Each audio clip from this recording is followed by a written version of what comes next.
হরে কৃষ্ণ, রাধে রাধে। মৌমিতা পরিবারে তোমাদেরকে জানাই অনেক অনেক শুভেচ্ছা ও অভিনন্দন। আজকের আলোচ্য বিষয়টি হচ্ছে, কেন শ্রীকৃষ্ণ দ্বারকা নগরীকে রক্ষা করতে পারেননি।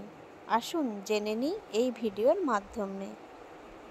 কুরুক্ষেত্র যুদ্ধে পাণ্ডবরা যুদ্ধে জয়ী হয়, কিন্তু এই রক্তক্ষয়ী সংগ্রাম কাউকেই সন্তুষ্ট করতে পারেনি।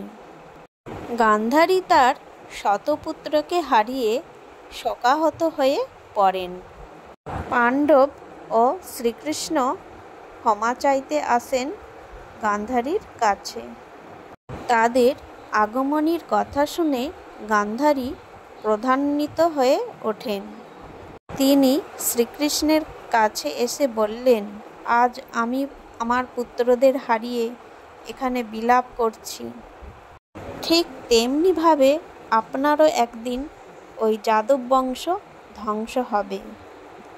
পাণ্ডব ও কৌরবরা যেভাবে একে অপরের সাথে যুদ্ধ করেছিল, আপনার যাদবরাও নিজেদের মধ্যে যুদ্ধ করবে এবং একে অপরকে হত্যা করবে।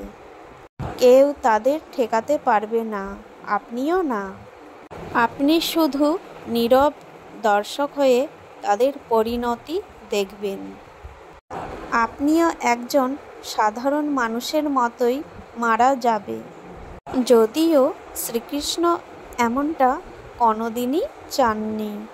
তিনি ইন্দ্রপ্রস্থ পাণ্ডবদের কাছে ফিরিয়ে দিতে কৌরবদের অনুরোধ করেছিলেন, কিন্তু দুর্যোধন তা মানতে চাননি। তারপর শ্রীকৃষ্ণ ইন্দ্রপ্রস্থের মাত্র 5টি গ্রাম চেয়েছিলেন, যাতে যুদ্ধ এড়াতে পারেন।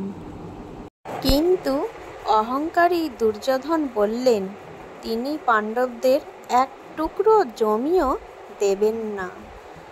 এরপর তিনি যুদ্ধের পরিণাম সম্পর্কেও তাদের অবগত করেছিলেন, কিন্তু দুর্যোধন তাতে কর্ণপাত করেনি। যাই হোক, শ্রীকৃষ্ণ গান্ধারীর অভিশাপ মাথা পেতে নিলেন। কৃষ্ণ জানতেন যাদবরা অজেয় হয়ে উঠেছিল, একমাত্র গান্ধারীর অভিশাপে তারা ধ্বংস হবে, অন্যথায় তারা পৃথিবীর বোঝা হয়ে উঠত। কুরুক্ষেত্র যুদ্ধের পর যুধিষ্ঠির হস্তিনাপুরের রাজা হলেন। শ্রীকৃষ্ণ তার রাজ্য দ্বারকায় ফিরে গেলেন। এরপর থেকে যদুবংশ খুবই শক্তিশালী হয়ে ওঠে।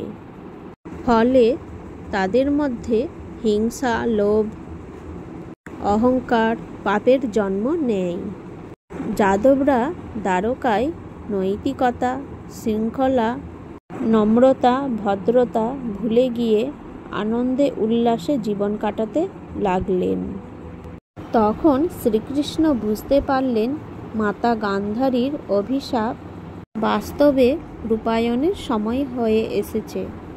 এইভাবে যদুবংশ ধ্বংসের দিকে এগোতে থাকে।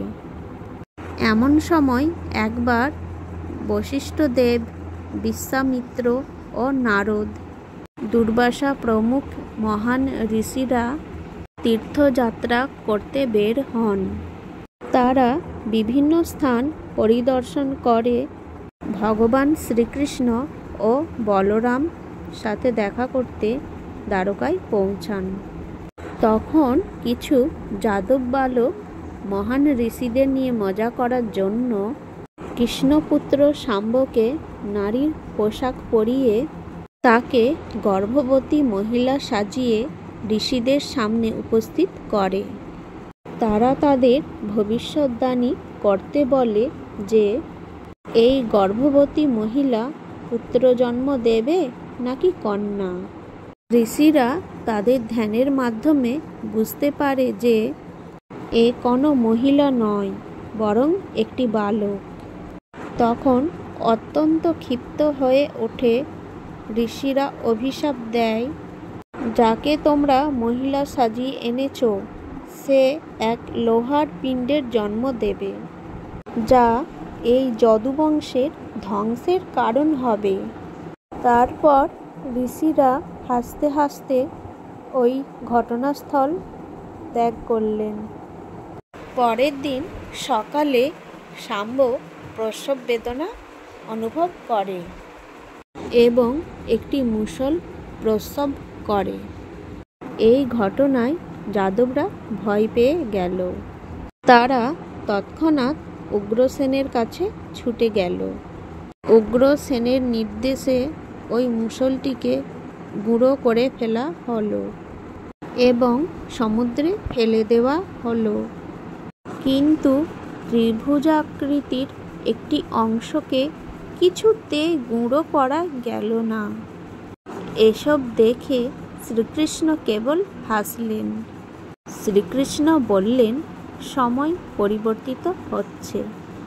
শাম্ব তার দায়িত্ব সঠিকভাবে পালন করেছে।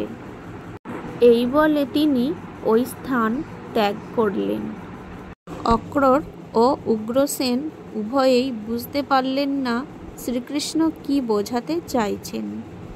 রুক্মিণী উত্তর দিলেন, স্বামী বিনাশের দেবতা শিবের কাছে পুত্র প্রার্থনা করেছিলেন।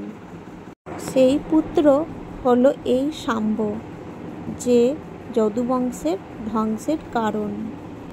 এই সময় উগ্রসেন দ্বারকায় নির্দেশ দিলেন, কেউ সেখানে যেন মদ্র জাতীয় দ্রব্য তৈরি না করেন এবং তা পান না করে, অন্যথায় তাদের কঠিনতম দণ্ড দেওয়া হবে। ফলে সেখানে মাদক তৈরি বন্ধ হয়ে গেল। কিন্তু ওই মুষল পিণ্ডের জন্মের পর থেকে দ্বারকায় প্রাকৃতিক দুর্যোগ দেখা দিল।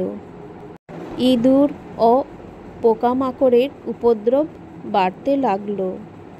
এরপর শ্রীকৃষ্ণের নির্দেশে প্রভাস ক্ষেত্রে এসে বসবাস শুরু করে। সেখানে যাদবরা তাদের অভিশাপের কথা ভুলে গিয়ে পুনরায় মদ্যপান শুরু করে উচ্ছৃঙ্খল জীবন কাটাতে লাগে। চারিদিকেই অরাজকতার শুরু হয়। ফলস্বরূপ ভগবান শ্রীকৃষ্ণের রথ, সুদর্শন চক্র, বলরামের লাঙল প্রভৃতি পৃথিবী থেকে অদৃশ্য হয়ে গেল। এদিকে সেই ত্রিভুজাকার মুষলটির টুকরো একটি মাছ গ্রাস করে। একটি শিকারী সেই মাছ ধরার পর মাছের পেটে মুষলটির টুকরোটি খুঁজে পান এবং সেটি দিয়ে একটি সূক্ষ্ম বিষাক্ত তীর তৈরি করেন। মুষলটির সূক্ষ্ম গুঁড়ো সমুদ্রের জলে ধুয়ে দ্বারকার উপকূলে জমা হয় এবং সেখানে বিশেষ ধরনের এক বন্য ঘাস জন্ম নেয়। এরপর যাদবরা একদিন সমুদ্র সৈকতে সমবেত হয়ে মদ্যপান করে জ্ঞান হারিয়ে ফেলেন। সত্যকি মহাভারতের যুদ্ধে পাণ্ডবদের পক্ষে যুদ্ধ করে, কৃতবর্মা কৌরবদের পক্ষে। ভয়ঙ্কর যুদ্ধের স্মৃতি তুলে ধরে তারা একে অপরকে কটূক্তি করতে থাকে। সাত্যকী রেগে গিয়ে কৃতবর্মার শিরচ্ছেদ করে। কৃতবর্মার সঙ্গীরা তখন সাত্যকীর ওপর ঝাঁপিয়ে পড়ে। তাকে রক্ষা করতে প্রদ্যুম্ন যুদ্ধে জড়িয়ে পড়েন এবং তারা দুজনেই নিহত হয়। পুত্রের মৃত্যু দেখে শ্রীকৃষ্ণ ক্রোধান্বিত হয়ে এক মুঠো ঘাস হাতে তুলে নিলেন। সঙ্গে সঙ্গে তা লৌহপিণ্ডে পরিণত হল। তা দিয়ে তিনি সকলকে হত্যা করতে লাগলেন। এই ঘাস আসলে শাম্বর জন্ম দেয়া সেই মুষল পিণ্ডের চূর্ণ। এরপর যখনই কেউ ওই ঘাস হাতে তুলে নিল, তখনই সেই ঘাস অস্ত্রে পরিণত হলো। তা দিয়ে তারা একে অপরকে হত্যা করতে লাগলো। শ্রীকৃষ্ণ যখন দেখলেন তার পুত্র বা পৌত্র অনিরুদ্ধ মৃত্যুবরণ করেছে, তখন ক্রোধে অবশিষ্ট যাদবদের তিনি হত্যা করলেন। কিছুক্ষণের মধ্যে সমস্ত যাদবরা মারা গেল। এইভাবে অভিশাপের দ্বারাই যাদব বংশ ধ্বংস হলো। আমার এই ভিডিওটি এখানেই এন্ড করলাম। সকলেই ভালো থেকো এবং সুস্থ থেকো। হরে কৃষ্ণ, রাধে রাধে।